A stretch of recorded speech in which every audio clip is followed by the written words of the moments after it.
Salutations à vous, chers amis qui m'écoutez. Je suis Dr Sokoli Jules. Je suis médecin et promoteur de la plateforme Propre Santé Afrique qui a pour mission d'éduquer la population à la bonne santé. Je vous souhaite au nom de notre équipe pour cette année la bonne santé et la prospérité.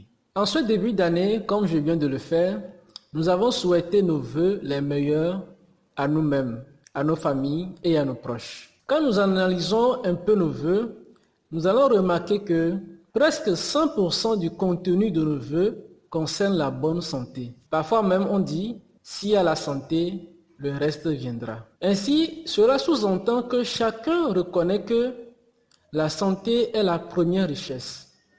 La première richesse. Oui, la santé est vraiment notre première richesse. Dans nos différents services, business et autres, en ce début d'année, nous avons élaboré des plans stratégiques par ici, des plans opérationnels et des plans d'action par là. Nous prévoyons que nos affaires prospèrent, mais le plus souvent, la plupart d'entre nous oublient de faire un plan pour notre première richesse, qu'est la santé. Alors, nous vous invitons à faire un plan personnel de protection santé 2022. Si vous le faites déjà, c'est très bien et félicitations. Sinon, faites-le cette année. La santé même, c'est quoi? L'OMS, l'Organisation mondiale de la santé, l'a définit comme un état de complet bien-être physique, mental et social et ne consiste pas seulement en une absence de maladie ou d'infirmité. Pour faire ce plan, il vous faut une référence. Cette référence, c'est de faire une rétrospection. Il faudrait se demander, jusqu'à ce jour, quel est l'état global de ma santé? Ma santé est-elle bonne, médiocre, passable? Est-ce que j'ai des inquiétudes de santé auxquelles je n'ai pas encore trouvé de réponse? Ensuite, prenez chaque dimension de la santé selon la définition de l'OMS.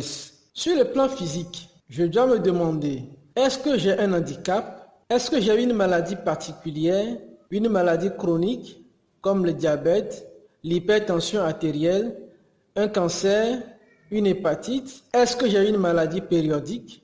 Sur le plan mental, je dois me demander, est-ce que j'ai un problème d'ordre psychologique ou d'ordre psychiatrique reconnu? Est-ce que je suis bien suivi? Est-ce que je suis en conflit avec moi-même sur certains sujets? Sur le plan social, est-ce que je suis en conflit avec quelqu'un ou avec un groupe de personnes? Est-ce que je me sens inutile dans la société, dans ma famille ou sur mon lieu de travail?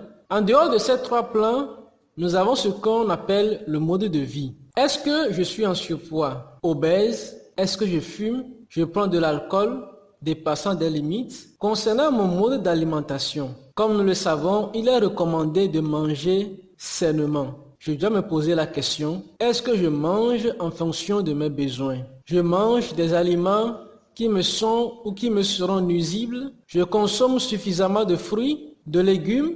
Je mange aux heures convenables? Est-ce que je consomme trop de graisse? L'eau que j'ai l'habitude de boire est-elle potable? Il est également recommandé de bouger, de faire des exercices physiques pour rester en bonne santé. Est-ce que je fais assez d'exercices physiques comme la marche? Est-ce que je fais ou est-ce que j'ai fait les vaccinations nécessaires?